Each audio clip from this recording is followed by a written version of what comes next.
but just having this sense of constantly being on edge, constantly feeling like, it's my job to make everybody happy. Don't say the wrong thing. This hypervigilance. Yeah. And I never knew where it came from. Yeah. Well, the child is very sensitive to the parent's emotional states. And even if, for example, you can, one of the ways you can tell if a marriage is troubled is you can ask the parents, or you can measure the child's stress hormone levels.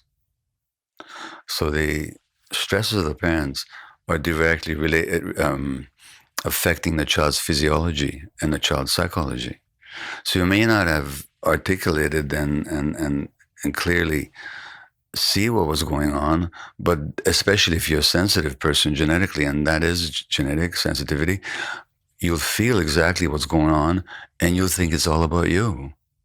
And then you also develop the belief that it's your job to fix it.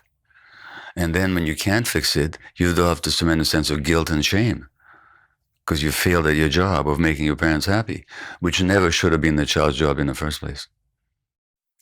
What is a child supposed to do? About what?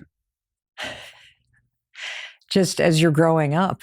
It's interesting because I think so many people, at least in my life and my lived experience, is that's my job.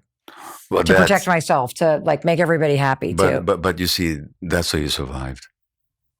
Because what you needed most of all is a relationship with your parents. And one of the needs of children that I haven't mentioned is what we can call rest, which means, because in a rest state, we can develop and grow and unfold. Now, rest means the child doesn't have to work to make the relationship work with the parent. The relationship is just there. There's nothing the child can do to break the relationship. Now, in a situation where that's not the case, then the child necessarily has to work to make the relationship work, because without that relationship, they know they can't survive. So that adaptation, the hypervigilance on your part, remember I said in the beginning that nobody's damaged goods?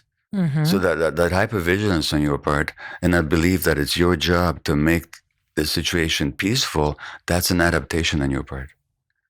So that's a form of trauma. That's an outcome of trauma. The problem is that becomes then wired into your personality. But children don't have any choice in the matter. They have to adapt to this situation. Those adaptations, they become wired into their personalities, and that's who they think they are.